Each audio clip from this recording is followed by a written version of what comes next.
Dear learners, তাহলে নতুন লেসনের আলোচনা করছি। আমাদের সংক্ষিপ্ত আলোচনায় অল্প সময় এটা হয়ে যাবে। নাম্বার ওয়ানে দেখা যাচ্ছে when do you wake up, আপনি কখন ঘুম থেকে ওঠেন। তো আমরা এরকম বলবো যে আমি ভোর 4টায় ঘুম থেকে উঠি, 5টায় ঘুম থেকে উঠি, আমি 7টায় ঘুম থেকে উঠি। যারা নামাজ কালাম করেন তারা তো আগেই ওঠেন। চেষ্টা করবেন সবাই ভোরে ওঠার, নামাজ কালাম করার। যদি আরও একটু ঘুমাতে হয় তো অন্তত নামাজ পড়ে, কষ্ট করে নামাজ পড়ে হলে প্রয়োজনে আরও আধ ঘন্টা আপনি ঘুমান, 1 ঘন্টা ঘুমান যদি সময় থাকে হাতে। তবে ভোরে উঠে নামাজ পড়ে এক্সারসাইজ করা বা অন্যান্য কাজকর্ম করা সবচেয়ে বেটার। তো যাই হোক, অনেকে আছেন হয়তো বা রাত জাগেন, এটা হচ্ছে পরামর্শের কথা বলতেছে, এটা কোনো ইংরেজি শেখার কথা না, হ্যাঁ। তো এটা করবে না। যারা ভোরে ওঠে তারা তাদের কাজগুলো সুন্দর করে এগিয়ে নেওয়ার জন্য যথেষ্ট সময় হাতে পায়। আর যারা দেরিতে ওঠে তারা তাড়াহুড়ো করে আর তাদের মাথা জ্বালা করে, মাথা ব্যথা করে, বুঝছেন। মাথা ব্যথা নিয়ে বড়ি খায়, বড়ি খেয়ে ঘুমায় আর কাজ করে সারাদিন, ওতে ভালো হয় না। তো যাই হোক, ভোরে ওঠার চেষ্টা করব, আর চেষ্টা করব রাত্রে দ্রুত গতিতে যদি ঘুমোতে যাওয়া যায়, অন্তত গরমকালে সর্বোচ্চ 10টা 11টা, এর বেশি ক্রস করব না আমরা।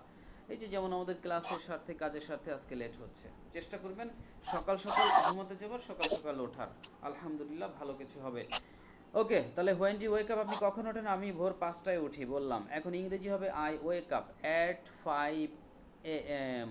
এম বলতে হবে, পিএম বললে বিকাল 5টা হয়ে যাবে কিন্তু। তাহলে অ্যাট 5 AM, তার মানে এখানে খেয়াল করলেন সময়ের আগে আমি কিন্তু অ্যাট বলেছি, অ্যাট।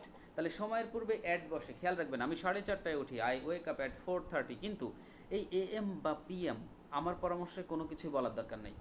মানে AM বা পিএম শব্দটা বলার দরকার নেই, শুধু অ্যাট 4:30, অ্যাট 5, অ্যাট 6, বাক্য সহ যে I wake up at 4, I wake up at 5, I wake up at 7, এভাবে বলবেন, কেমন? এটা একদম সংক্ষিপ্ত উত্তর। এরপর আবার যোগ করতে পারেন, but sometimes I wake up late sir, when I keep up late night, keep up late night মানে আমি যখন রাতে দেরিতে ঘুমাই বা রাত জেগে থাকি ফর ইমার্জেন্সি কোনো কাজের জন্য, আই ওয়েক আপ লেট, আমার দেরি হয়ে যায়, ঠিক আছে। বাট ইউজুয়ালি বলবেন, usually I wake up at 5। Thank you. Number 2, what do you do after waking up, ওঠার পরে আপনি কী করেন? এখন স্বাভাবিকভাবে কী করি আমরা? ঘুম থেকে ওঠার পরে কিন্তু ওয়াশরুমে যাই, ওয়াশরুমে যেয়ে ফ্রেশ হই, ঠিক আছে। মূল কথাগুলো বলবেন, টুকিটাকি সব বলার দরকার নেই। যে ওয়াশরুমে যাই, আমরা ফ্রেশ হই, হাত মুখ ধুই, অজু করি, এইগুলো বলবেন। অজু করে ফজরের নামাজ পড়ি, ফজরের নামাজের পরে আমি কোরআন তেলাওয়াত করি, যারা করেন তারা বললেন, না করলে বললেন না, কোরআন তেলাওয়াত করি। আর তারপরে আমি একটু বাইরে হাঁটতে যাই। আবার অনেকে হয়তো ওই নামাজ পড়ে ঘুমায়, যাই হোক বললেন বানিয়ে কিছু বাক্য স্পিকিং শেখার জন্য, কেমন?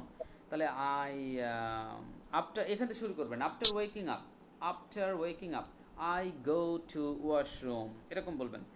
I brush my teeth, I wash my hands and face, I make ablution, make. আর অ্যাবলুশন কথাটা হচ্ছে ABLUTION, অ্যাবলুশন, ABLUTION, শান। আমার কথা মনোযোগ দিয়ে শুনলে বুঝতে পারবেন, এখানে লেখা নাই। আই মেক অ্যাবলুশন মানে হচ্ছে আমি অজু করি, অ্যাবলুশন মানে অজু, আর মেক মানে করা অর্থে। টেক অ্যাবলুশন, মেক অ্যাবলুশন, কমপ্লিট অ্যাবলুশন, পারফর্ম অ্যাবলুশন, একটা বললেই হবে, একটা বললেই হবে। আই মেক, অজু বলে ফেলেছেন তা তো সমস্যা নাই, তো বলবেন আই মেক অ্যাবলুশন।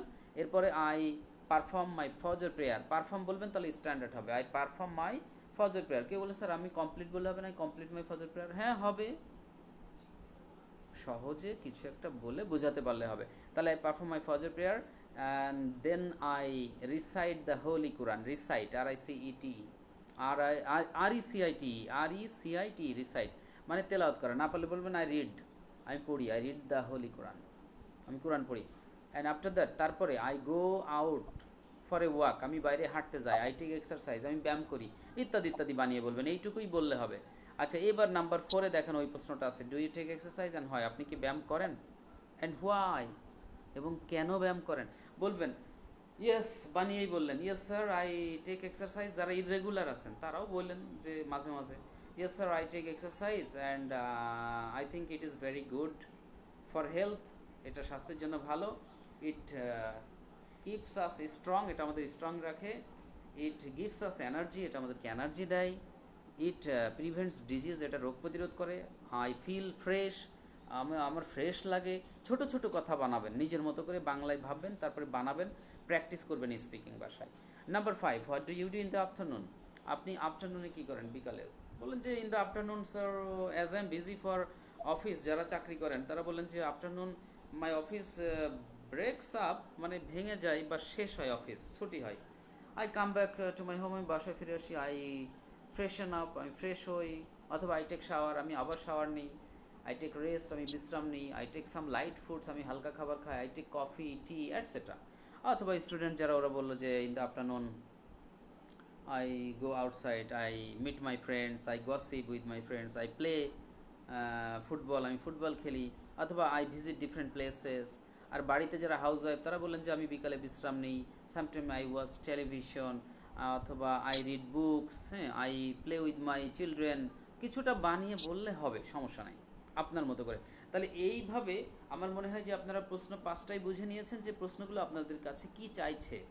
আর এই চাওয়ার আলোকে আপনাদেরকে সুন্দর করে ছোট্ট ছোট্ট করে, কখনোই বড় বাক্য করবেন না, জটিল কোনো শব্দ ব্যবহার করবেন না, ইজি হবে। ইজি হইলে স্পিকিং ইজি হয়, আর জটিল বাক্য শব্দ বানাবেন তো স্পিকিং করার সময় জটিল হয়ে যাবে, এটা করার দরকার নাই।